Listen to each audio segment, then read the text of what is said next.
अस्सलाम वालेकुम students, I hope all are fine और आपने जो है वो अपना काम भी जो है वो स्टार्ट कर दिया होगा। अब हम जो है वो अपनी नेक्स्ट एक्सरसाइज की तरफ मूव कर रहे हैं। जैसे कि हमने लास्ट सेशन में आपको बताया था कि हम जो है वो अब मूव करेंगे एब्सोल्यूट वैल्यू रिलेशनशिप्स की तरफ।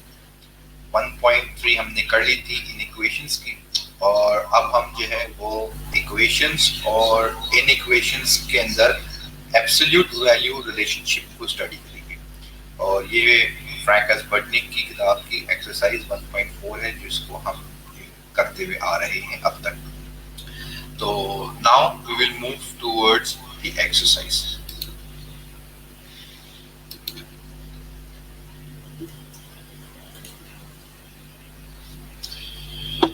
Starting with the exercise that is 1.4। 1.4 के अंदर आपके पास जो है वो दो पार्ट्स हैं, ठीक है। और एक पार्ट के अंदर इक्वेशन है और दूसरे पार्ट के अंदर जो है वो इन इक्वेशंस है, ठीक है। तो हम पहले जो स्टार्ट करेंगे वो स्टार्ट करेंगे हम इक्वेशंस वाली पार्ट, यानी क्वेश्चन नंबर 1 to 14 जो है वो आपके पास इक्वेशंस वाली पार्ट है, और 15 to 30 जो है वो हमारे पास इन इक्वेशंस की। तो हम दोनों को देखेंगे आज, ताकि हम जो है वो इस एक्सरसाइज को कंप्लीट कर सकें। तो हम स्टार्ट कर रहे हैं। हम फर्स्ट क्वेश्चन जो यहाँ पे ले रहे हैं दैट इज क्वेश्चन नंबर 5। और क्वेश्चन नंबर 5 जो है वो हमारे पास है x minus 6 absolute equals to 3। अच्छा, एब्सोल्यूट क्या होता है आपके पास, यहाँ हम थोड़ा सा ओवरव्यू कर देते हैं छोटा सा।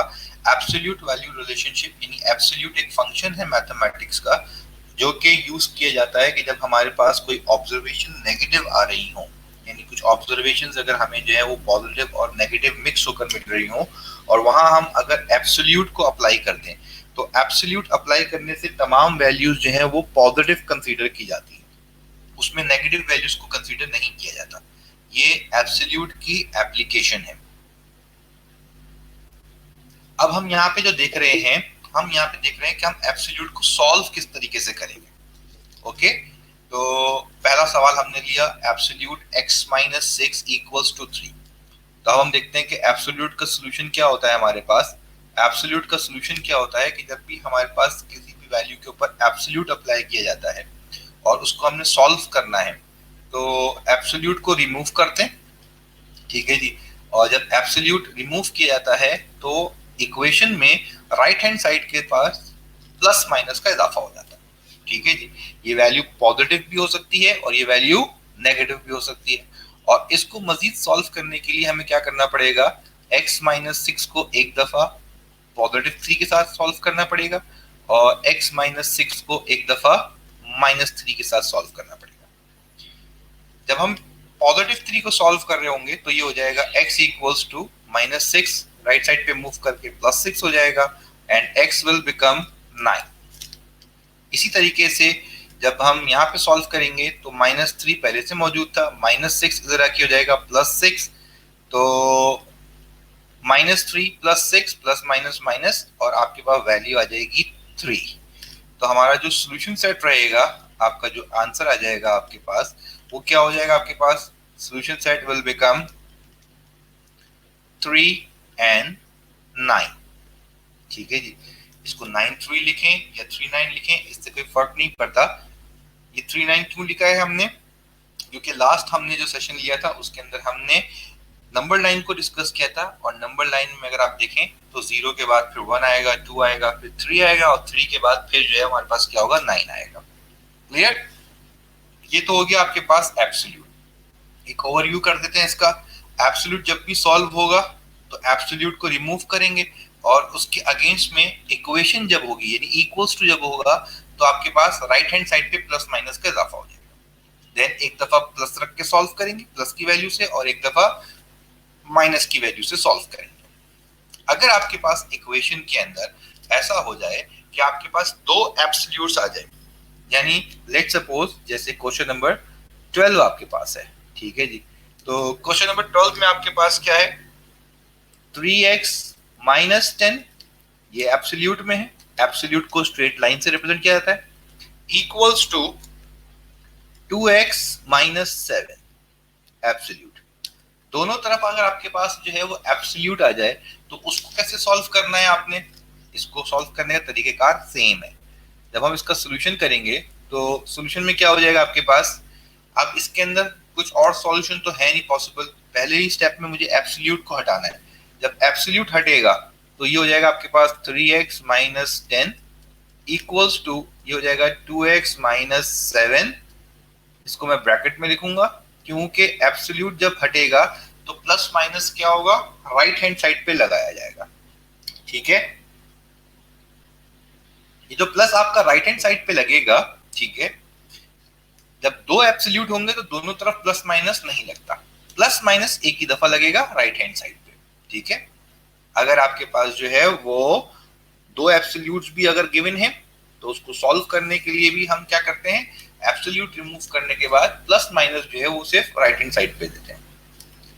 जब हम इसको फर्दर सॉल्व करेंगे तो ये हो जाएगा आपके पास 3x माइनस 10 इक्वल्स टू एक दफा ये प्लस 2x माइनस 7, ठीक है, और एक दफा 3x minus 10 equals to minus 2x minus 7, एक दफा पॉजिटिव वाले के साथ और एक दफा नेगेटिव वाले के साथ।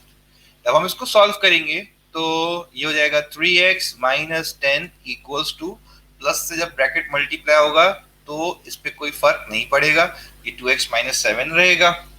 और जब हम इसको फर्दर सॉल्व करेंगे तो फर्दर सॉल्व करते हुए क्या हो जाएगा, ये 3x ये प्लस 2x इधर शिफ्ट होगा तो माइनस 2x हो जाएगा। यहाँ पहले से माइनस 7 था, ये माइनस 10 यहाँ जाके क्या हो जाएगा, प्लस 10 हो जाएगा। तो अब आपके पास 3x माइनस 2x, x की value 3x minus 2x, x बच जाएगा, माइनस 7 प्लस 10 वैल्यू आ जाएगी 3। इधर सॉल्व करेंगे तो क्या होगा, 3x minus 10 minus plus minus 2x minus minus plus 7। तो आपके पास अब जब इसको सॉल्व किया तो ये हो जाएगा 3x माइनस 2x, इधर आके क्या होगा, it will become plus 2x। ठीक है, अच्छा जी, उसके बाद यहां पे पहले से मौजूद है प्लस 7 माइनस 10, इधर आके क्या हो जाएगा, प्लस 10 हो जाएगा। तो 3x plus 5x, 3x plus 5x हो जाएगा 8x, और ये हो जाएगा 7 प्लस 10 17। मुझे x की वैल्यू निकालनी है तो x की वैल्यू क्या हो जाएगी आपके पास, 17 डिवाइडेड बाई 8। इससे कोई फर्क नहीं पड़ता कि ये फ्रैक्शन में आए वैल्यू, प्लस में आए माइनस में आए, इससे कोई फर्क नहीं पड़ेगा। तो हमारा सोल्यूशन सेट क्या बन जाएगा, हमारा सोल्यूशन सेट बन जाएगा, एक वैल्यू हमारे पास आ जाएगी दैट इज 3, ठीक है, और एक वैल्यू आ जाएगी दैट इज 17/8। ये आपके पास जो है वो एब्सोल्यूट वैल्यूज है, ठीक है, एब्सोल्यूट वैल्यू का सॉल्यूशन जब आपके पास क्या हो, इक्वेशन गिवन हो। इक्वेशन का मतलब जब आपके पास इक्वल्स टू की वैल्यूज में गिवन हो आंसर। और इक्वल्स टू की वैल्यू का मतलब क्या हो गया आपके पास, इक्वल्स टू की वैल्यू का मतलब हो गया कि जब आपके पास एब्सोल्यूट ऐसी जगह पे गिवन हो जहां पे आपके पास इक्वल्स टू गिवन हो, यानी इक्वेशन गिवन हो। अब हम मूव करते हैं अपने आगे सवाल की तरफ।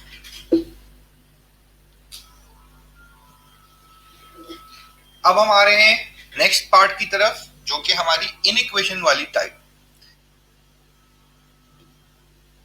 मूव ऑन टू आपके पास इनइक्वेशंस, इनइक्वालिटीज को सॉल्व करने के लिए जब हम एब्सोल्यूट को लेते हैं तो लेट्स सपोज कि आपके पास क्वेश्चन जहाँ पे गिवन है, हमने यहाँ पे क्वेश्चन सेलेक्ट कर लिया दैट इज क्वेश्चन नंबर 17। तो 17 आपके पास क्या कह रहा है, absolute of x is greater then -4। ये जानबूझ के हमने यहाँ पे क्वेश्चन लिया ताकि आपको एक कॉन्सेप्ट यहाँ पे जो है वो डिलीवर हो जाए। जब भी आपके पास एब्सोल्यूट आ जाए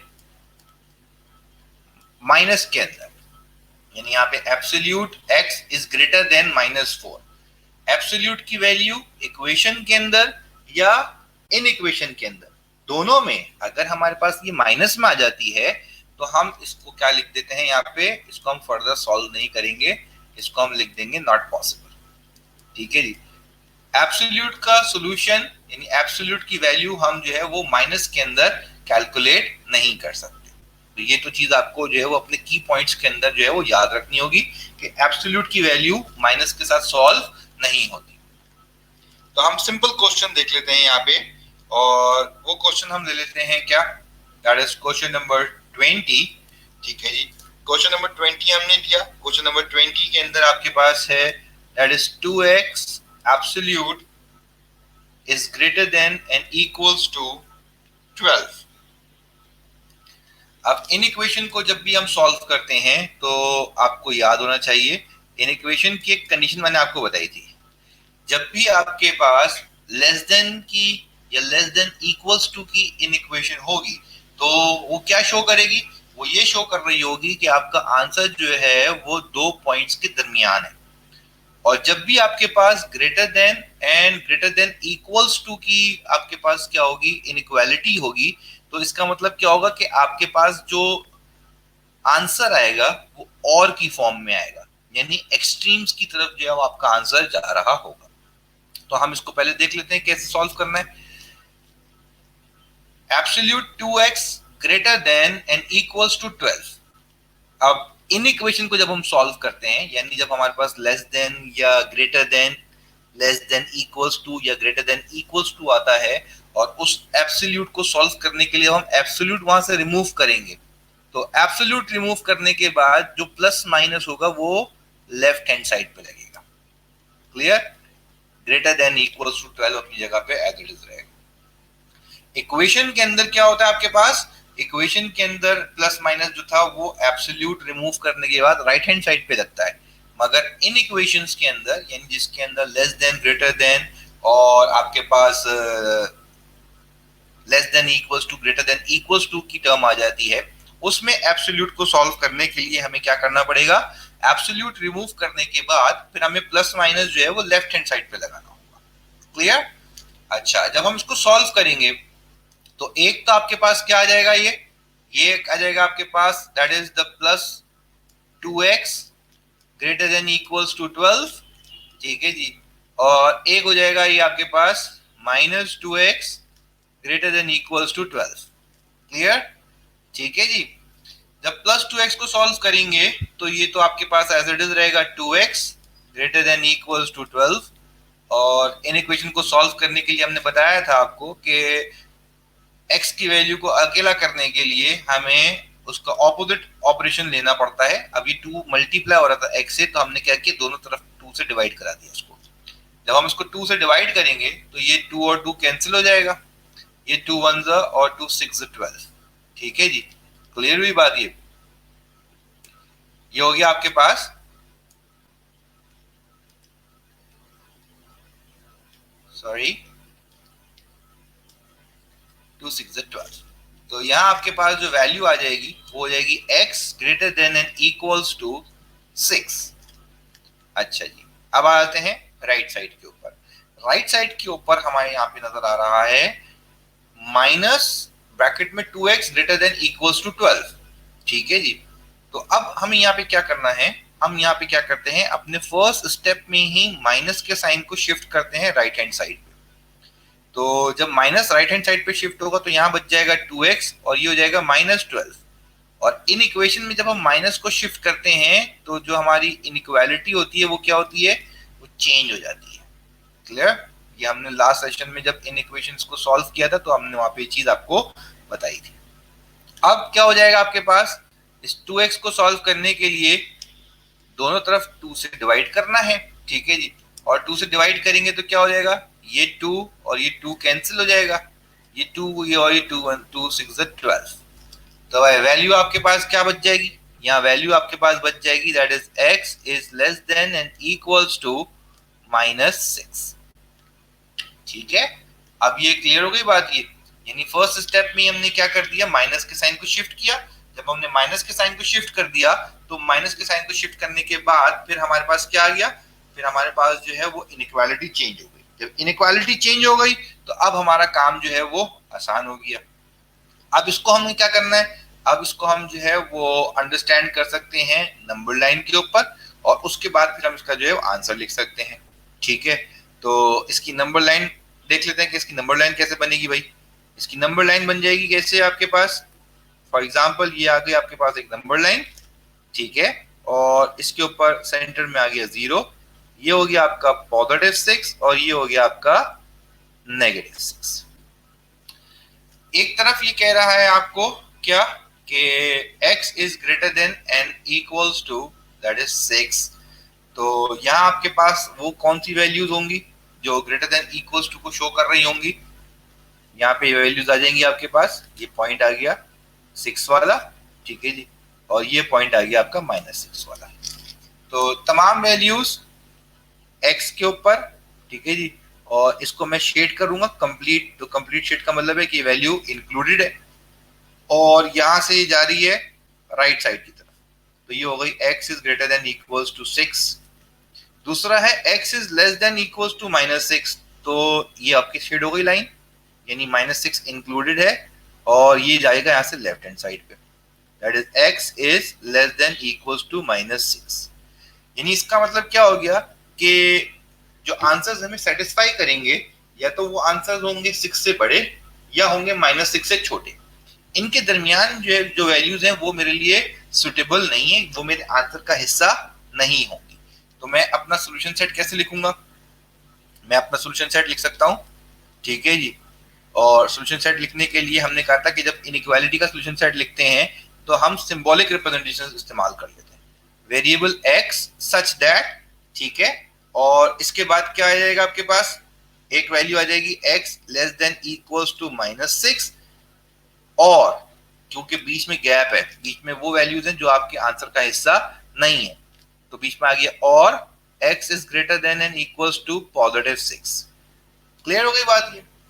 तो यहाँ आपके पास जो वैल्यूज आ रही हैं वो और करके शो कर रही हैं, क्योंकि ये आपको मैंने एक की टर्म बता दी थी कि जब भी आपकी इनइक्वालिटी जो है वो क्या होगी, जब भी आपकी इनइक्वालिटी जो है वो ग्रेटर देन की होगी तो आपका आंसर जो है वो और फॉर्म में रिप्रेजेंट किया जाएगा। क्लियर हो गई बात ये, ठीक है जी। इसी तरीके से हम क्या करते हैं, इसी तरीके से हम एक और क्वेश्चन लेते हैं जिसके अंदर हम लेस देन को सॉल्व करते हैं, ठीक है। ये तो हो गया क्वेश्चन नंबर 20। अच्छा, अब क्वेश्चन नंबर 20 के बाद हमने जो क्वेश्चन सेलेक्ट किया यहाँ पे वो है आपके पास क्वेश्चन नंबर 26। क्वेश्चन नंबर 26 क्या कहता है, क्वेश्चन नंबर 26 कहता है आपके पास 60 - 15 एब्सोल्यूट, ठीक है, 60 - 15 absolute is less than equals to -6। अब इसके अंदर भी क्या हो जाएगा आपके पास, देखें, एब्सोल्यूट में कोई भी वैल्यू आ जाए लेस देन इक्वल्स टू -6, तो लेस देन इक्वल्स टू -6 का मतलब क्या हो जाएगा, लेस देन इक्वल्स टू -6 का मतलब है इसको हम डायरेक्टली लिख देंगे नॉट पॉसिबल, इसको हमने सॉल्व ही नहीं करना है।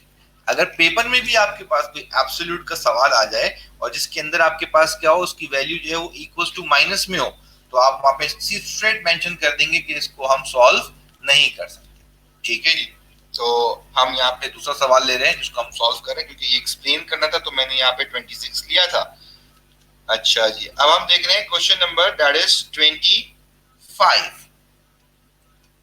25 के अंदर आपके पास जो सॉल्यूशन है वो क्या है आपके पास, y + 1 absolute is less than and equals to, sorry ये अगेन जो है वो माइनस वाला आ गया, ठीक है जी। हमें क्वेश्चन जो है वो अपना शिफ्ट करना पड़ेगा, हमें लेना पड़ेगा यहाँ पे क्वेश्चन नंबर दैट इज 21। हम सॉल्व कर रहे हैं 21। तो 21 आपके पास क्या हो जाएगा, x - 5 एब्सोल्यूट लेस देन 10। अब आपके पास जब इसका सॉल्यूशन निकालेंगे हम, तो इसके सॉल्यूशन में क्या आ जाएगा, इसके सॉल्यूशन में हमारे पास एब्सोल्यूट जब रिमूव करेंगे तो ये हो जाएगा ± x - 5 लेस देन 10। एक दफा प्लस के साथ आ जाएगा x - 5 लेस देन 10, ठीक है जी, और एक दफा आ जाएगा माइनस के साथ x - 5 लेस देन 10। ठीक है जी। अच्छा, अब अगर इसको आप पहले माइनस को ले लें, ठीक है जी, बाद में प्लस वाली वैल्यू लिख लें, या पहले प्लस वाली लिख लें और बाद में माइनस वाली लिख दें, तो इससे कोई फर्क नहीं पड़ता। बल्कि हम एक काम करते हैं कि हमने पहले जो सवाल किया था उसमें पहले प्लस लिया था और बाद में माइनस लिया था। ठीक है जी, इसी तरीके से हम यहाँ पे भी क्या करते हैं कि अब यहाँ पे भी हमने उसी पैटर्न से सॉल्व करना है। प्लस जब मल्टीप्लाई करेंगे ब्रैकेट के साथ तो ब्रैकेट पे कोई फर्क नहीं पड़ेगा, तो ये x minus five as it is रहेगा, लेस देन 10 आ जाएगा। -5 को रिमूव करने के लिए हमें क्या करना पड़ेगा? -5 को रिमूव करने के लिए दोनों साइड पे +5 को ऐड कराना पड़ेगा। ठीक है जी, जब यहाँ आपके पास ये -5 प्लस 5 कैंसिल हो जाएगा, तो यहाँ बच जाएगा x less than 10 plus 5 will become 15। Got it? अब यहाँ आपके पास दूसरी वैल्यू क्या आ रही है? दूसरी वैल्यू आ जाएगी that is -x minus minus plus 5। ठीक है जी, बल्कि इसको आप क्या करें, इसको हम वैसे ही सॉल्व करते हैं उसी पैटर्न से जिस तरीके से हमने इसको लास्ट सवाल को सॉल्व किया था। माइनस के साइन को क्या करते हैं, माइनस के साइन को हम शिफ्ट कर देते हैं on right hand side.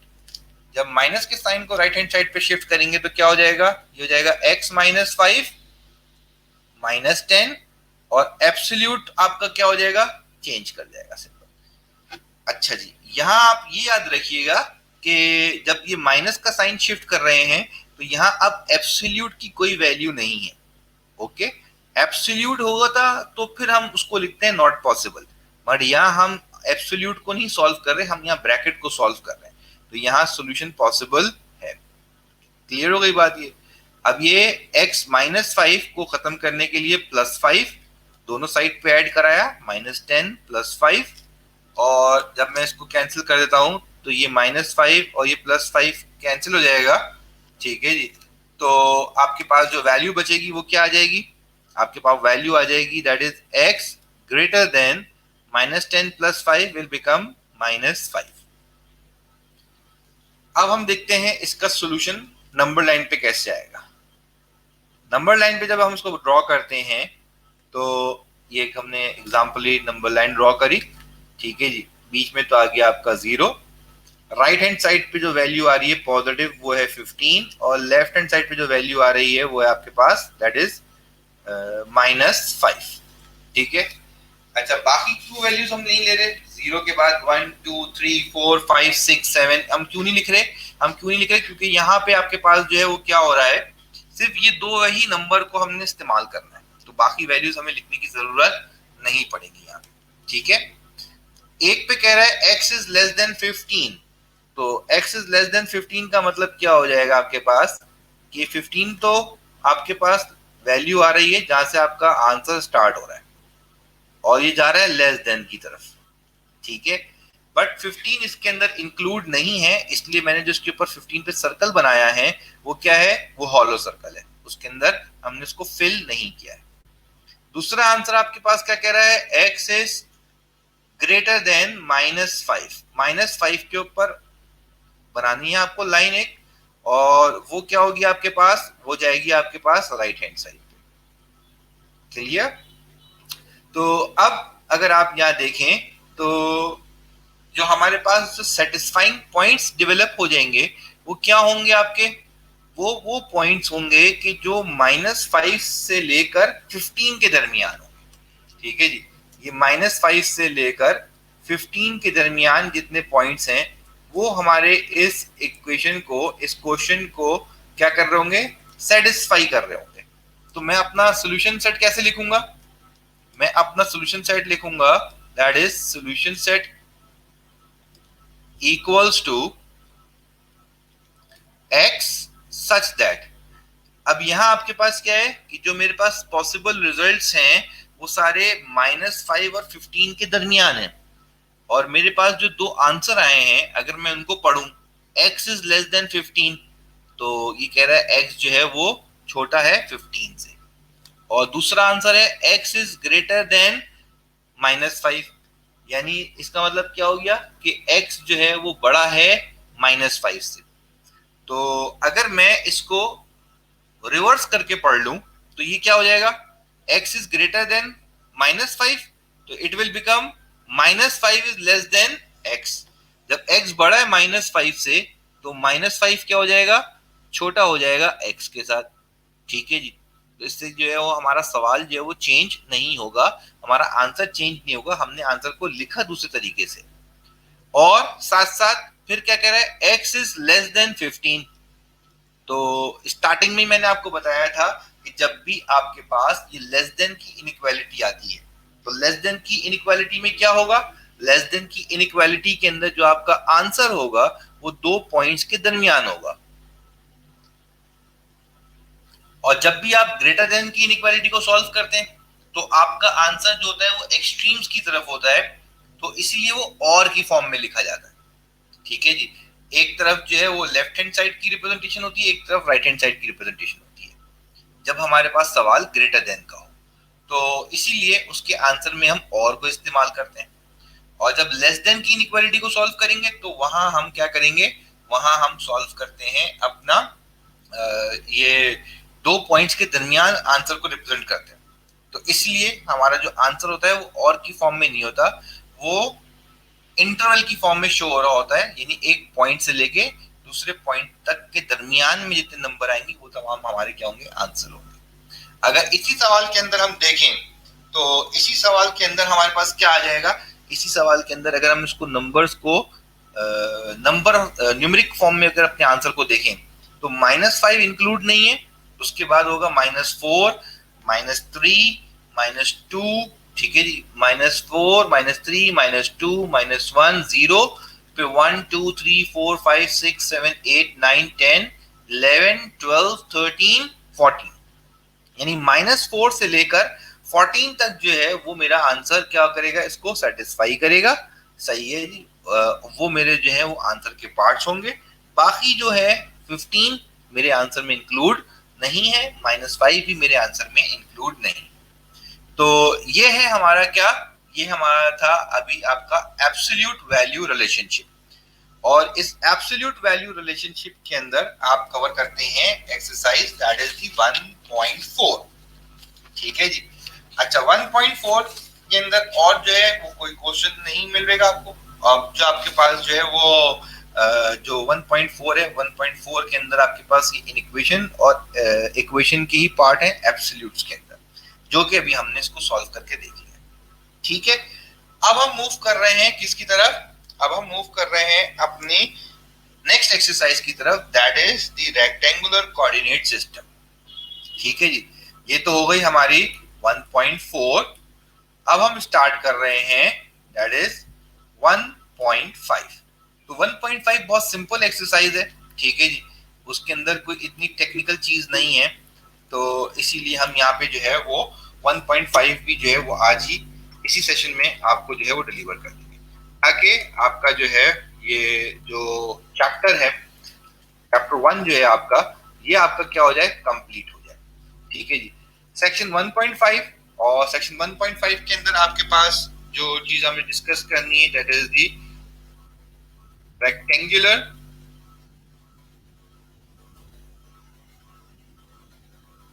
Coordinate systems. ठीक है, रेक्टेंगुलर कोऑर्डिनेट सिस्टम्स जो है वो हम इसके अंदर डिस्कस कर रहे हैं, और इसके अंदर जो हमने कैलकुलेट करनी है चीज वो भी हम यहाँ मेंशन कर देते हैं। यहाँ पे आपको कैलकुलेट करना है mid point and distance between points. ठीक है जी, यानी हमें यहाँ पे जो सॉल्व करना है वो जो हमारा टॉपिक है that is mid point and the distance between the points. जो एक्सरसाइज 1.5 है आपके पास, उसके अंदर कोऑर्डिनेट सिस्टम्स है। कोऑर्डिनेट सिस्टम्स का मतलब क्या होता है, कोऑर्डिनेट सिस्टम्स का मतलब है आपके पास दैट इज ग्राफ। क्लियर? ठीक है जी, लेट सपोज कि अगर हम ले लें तो कोऑर्डिनेट सिस्टम किसे कहते हैं, कोऑर्डिनेट सिस्टम आपका हो जाएगा ये आपका जो ग्राफ। ठीक है जी, जब हम ग्राफ ड्रॉ करते हैं तो ग्राफ के अंदर क्या होता है, आपके पास एक एक्स होता है ठीक है जी, एक एक्स एक्सिस होता है, एक वाई एक्सिस होता है, इधर नेगेटिव एक्स होगा और इधर नेगेटिव वाई। अगर मैं यहाँ पे कोई भी पॉइंट प्लॉट करता हूँ, लेट सपोज कि यहाँ अगर मैंने एक पॉइंट प्लॉट किया तो वो कैसे बनेगा आपके पास, वो एक्स और वाई की कॉम्बिनेशन से बनेगा। ठीक है जी, अगर आप देखें तो यहाँ आएगा आपके पास एक्स, ठीक है जी, ये होगी आपके पास एक्स की वैल्यू और यहाँ से आएगी आपके पास वाई की वैल्यू, और इनकी मदद से हमारा बन जाएगा ये पॉइंट एक्स और वाई। फॉर एग्जाम्पल एक पॉइंट हमने ले लिया यहाँ, ठीक है जी, तो यहाँ पे भी क्या होगा, यहाँ पे भी इसमें कोई x का पार्ट होगा एक, और एक पार्ट जो है वो y का होगा। अच्छा, मजे की बात यहाँ पे क्या हो जाएगा कि जो आपका x वाला पार्ट होगा वो माइनस एक्स को शो करेगा, माइनस में शो करेगा, और y वाला भी क्या होगा, माइनस में शो करेगा। इसी तरह अगर इस पॉइंट में कोई वैल्यू आएगी तो उसमें x नेगेटिव हो जाएगा और y पॉजिटिव, और अगर इस साइड पे कोई वैल्यू आ गई तो इसमें x पॉजिटिव और y नेगेटिव हो जाएगा। ठीक है जी, अब इन दो पॉइंट्स के बीच का अगर पॉइंट निकालना चाहें हम तो क्या हो जाएगा, वो कहलाएगा हमारा मिड पॉइंट। और अगर हम इनके दरमियान डिस्टेंस कैलकुलेट करना चाहें, यानी इन दो पॉइंट्स के दरमियान हम निकालना चाह रहे हैं डिस्टेंस, तो उसका भी क्या है, एक फॉर्मूला है। ठीक है जी, तो उस फॉर्मूले को हम कहते हैं डिस्टेंस फॉर्मूला। इन दोनों चीजों को कैलकुलेट करने के लिए आपके पास क्या होने चाहिए, दो पॉइंट्स होने चाहिए। जो आपकी एक्सरसाइज है दैट इज एक्सरसाइज 1.5, 1.5 के अंदर एक पार्ट मिड पॉइंट्स का है, ठीक है, और एक पॉइंट आपके पास जो है वो डिस्टेंस के लिए है। क्लियर? तो हम यहाँ पे क्या देख रहे हैं, हम यहाँ देख लेते हैं आपका पहला वाला पार्ट जिसके अंदर हमने जो है वो मिड पॉइंट कैलकुलेट करना है। अगर दो पॉइंट्स के दरमियान हमें मिड पॉइंट कैलकुलेट करना होगा तो हम उसके लिए क्या फॉर्मूला यूज करेंगे, हम क्वेश्चन ले लेते हैं। यहाँ पे हमने यहाँ पे क्वेश्चन लिया है, क्वेश्चन नंबर 6, ठीक है। क्वेश्चन नंबर 6 क्या कहता है, आपके पास एक पॉइंट है -5 and 24 एंड दूसरा पॉइंट है आपके पास -1 and -8। यहाँ आपको जो कैलकुलेट करना है वो करना क्या है, आपको पास यहाँ आपने कैलकुलेट करना है फाइंड मिड पॉइंट। ये सवाल है किसका, मिड पॉइंट के लिए। तो हम इसको सॉल्व कैसे करेंगे, हम इसको सॉल्व करने के लिए क्या इस्तेमाल करेंगे, अब इसमें फॉर्मूला ले लेते हैं। तो इसको सॉल्व करने का तरीका देख लें भाई क्या होगा। इसको सॉल्व करने का तरीका ये होगा कि हम पहले आइडेंटिफाई करेंगे हमारा पहला पॉइंट x1 y1। ये 1 जो नीचे लिखा हुआ है ये नंबरिंग वाला 1 है, यानी x1 और y1 पहला पॉइंट, और वो है आपका -5 24, x2 एंड y2 दूसरा point that is -1 and -8। Clear हो गई बात ये? अच्छा जी, और इसको आप कैसे लिख सकते हैं, और इसको आप ऐसे लिख सकते हैं कि फर्स्ट पॉइंट x1 जो है वो मेरे शो कर रहा है -5 को, और y1 शो कर रहा है 24, x2 की वैल्यू -1 है और y2 की वैल्यू है -8। क्लियर? अब हमें यूज करना है फॉर्मूला मिड पॉइंट का, ठीक है। तो हमने लिखा by using the mid point formula. अच्छा जी, अब मिड पॉइंट का मतलब है दो पॉइंट्स के बीच में एक पॉइंट फाइंड आउट करना है। तो इसका जो फॉर्मूला है हमारे पास वो भी क्या है, फॉर्मूला क्या है, x और y, ये क्या है, इनके बीच का पॉइंट x1 y1 और x2 y2 जो है हमारे पास पॉइंट, इसके बीच का एक पॉइंट है ये। और इसके लिए फॉर्मूला क्या है, x1 plus x2 divided by 2, y1 plus y2 divided by 2। Clear? अब हम क्या करते हैं, इसके अंदर इनकी वैल्यूज को पुट कर लेते हैं भाई। अब वैल्यू पुट करेंगे तो क्या हो जाएगा, x1 की वैल्यू थी -5 प्लस x2 की वैल्यू है -1 डिवाइडेड बाई 2, y1 की वैल्यू थी 24 प्लस y2 की वैल्यू है -8 डिवाइडेड बाय 2। अब ये क्या हो जाएगा आपके पास, -5 प्लस माइनस -1 डिवाइडेड बाय 2, और that is 24 plus minus -8 divided by 2। जब हमने इसको और सॉल्व कर लिया तो ये क्या आ जाएगा आपके पास, माइनस माइनस प्लस हो जाएगा, 5 प्लस 1 6, और साइन बड़े नंबर की रहेगी, और इधर हो जाएगा 24 माइनस 8 16 डिवाइडेड बाई 2। तो जो पॉइंट बनेगा हमारा एक्स वाई, जो इनका मिड पॉइंट है, वो क्या हो जाएगा, ये 2 और 6 कैंसिल हो जाएंगे, 2 3 6, ठीक है जी, और ये हो जाएगा 2 और 2 8 16। तो पॉइंट क्या आ जाएगा आपके पास, -3 एंड 8। ये हो जाएगा हमारा आंसर, ठीक है जी, क्लियर। अच्छा जी, अब हमारे पास क्या हो गया, यहाँ हमारे पास जो है वो x और y की वैल्यू आ गई, जो कि x1 y1 और x2 y2 का दरमियान का पॉइंट है। इसके अंदर तकरीबन हमारे पास जो क्वेश्चंस हैं वो 14 क्वेश्चंस हैं, और 14 के 14 इसी पैटर्न से होंगे, उसमें कोई तब्दीली नहीं होगी, ठीक है जी। ये हो गया मिड पॉइंट, यानी x1 y1 x2 y2 इनके दरमियान जो है जो पॉइंट लाई करेगा वो -3 और 8 होगा। अच्छा, जरूरी नहीं है कि ये सब कैंसिल आउट हो जाए, कभी ऐसा भी हो सकता है कि ये क्या हो आपके पास, ये आपके पास फ्रैक्शन में ही स्टेबल रहे, ठीक है। तो अगर ये कैंसिल नहीं हो रहे तो उससे कोई फर्क नहीं पड़ता। ये हो गया हमारा मिड पॉइंट। अब हम मूव करते हैं किसकी तरफ, अब हम मूव करते हैं अपने नेक्स्ट क्वेश्चन की तरफ, जिसमें हम डिस्टेंस को देखते हैं, जो क्वेश्चन नंबर 15 से 30 तक के अवेलेबल है आपके पास। और इसमें हम जो क्वेश्चन ले रहे हैं वो ले रहे हैं क्वेश्चन नंबर 21। क्वेश्चन नंबर 21 में आपके पास जो वैल्यू है वो है -4 -2 एंड 6 एंड 10। ये दो पॉइंट्स गिवन है आपके पास, और इस वाले पार्ट में आपको निकालना है क्या, फाइंड द डिस्टेंस। जैसे मैंने ऊपर ग्राफ पे शो किया था आपको दो पॉइंट्स, तो वो वैसी दो पॉइंट्स हैं ये। अब बताना ये है आपको कि इन दोनों पॉइंट्स के दरमियान डिस्टेंस कितना है।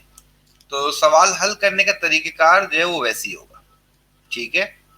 यानी क्या हो जाएगा आपके पास, पहला पॉइंट x1 y1 होगा, जिसे हम कहेंगे -4 एंड -2, और दूसरा point that is x2 and y2, ठीक है जी। ये हो जाएगा आपके पास 6 और 10। इसको डिस्ट्रीब्यूट करके कैसे लिख सकते हैं हम, इसको अगर डिस्ट्रीब्यूट करके लिखना चाहें आप, अगर किसी को प्रॉब्लम होती है ऐसे अंडरस्टैंड करने में, तो वो ऐसे इसको एलैबोरेट करके लिख सकता है। x1 की वैल्यू है -4 और y1 की वैल्यू है -2, x2 की वैल्यू है 6 और y2 की वैल्यू है 10। यहां हमने लिखा बाय यूजिंग डिस्टेंस फॉर्मूला, ठीक है। जब हम डिस्टेंस फॉर्मूला यूज करेंगे तो डिस्टेंस फॉर्मूला क्या कहता है आपसे, distance equals to x2 minus x1 whole square plus y2 minus y1 whole square, और ये पूरी वैल्यू जो है वो किस में रहेगी, वो रहेगी स्क्वायर रूट। तो अब मेरे लिए आसानी हो गई है, अब मुझे क्या करना है, इनकी वैल्यूज को पुट करना है। x2 की वैल्यू आ गई 6 माइनस x1 की वैल्यू है -4, ठीक है। क्योंकि फॉर्मूले में भी माइनस था और वैल्यू भी माइनस थी, इसलिए मैंने वैल्यू को क्या कर दिया, ब्रैकेट में कर दिया, होल स्क्वायर प्लस y2 की वैल्यू आ गई 10 माइनस y1 की वैल्यू -2, सेम वही तरीका, फॉर्मूले का माइनस फिर वैल्यू का माइनस। तो मैंने क्या कर दिया, वैल्यू को ब्रैकेट में लिख दिया एंड होल ब्रैकेट बना के इसको स्क्वायर में डाल दिया, पूरा फॉर्मूला आ गया आपका स्क्वायर रूट के अंदर। तो यह आपके पास क्या हो जाएगा, ये हो जाएगा 6 minus minus plus 4 whole square plus ये हो जाएगा 10 प्लस माइनस माइनस प्लस 10 टू ज़ा सॉरी 10 माइनस माइनस प्लस 2 और होल स्क्वायर। तो अब ये क्या आ जाएगा आपके पास, दैट इज द डिस्टेंस के फॉर्मूले में 6 प्लस 4 का मतलब हो जाएगा that is the 10 square plus 10 plus 2 का मतलब हो जाएगा दैट इज 12 स्क्वायर। अब इसको फर्दर सॉल्व करने के लिए हम क्या करेंगे, हम इसकी पहले स्क्वायरिंग कर लेते हैं, ठीक है।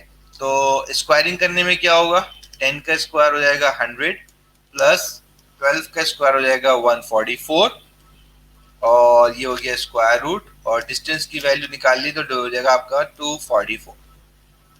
अब 244 मेरे पास क्या है, परफेक्ट स्क्वायर नहीं है।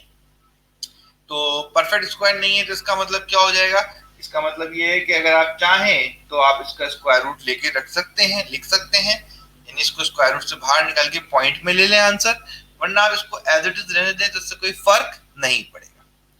बट ये याद रखें कि जब डिस्टेंस कैलकुलेट करेंगे तो आप इसके आगे एक चीज मेंशन करेंगे दैट इज कॉल्ड यूनिट्स।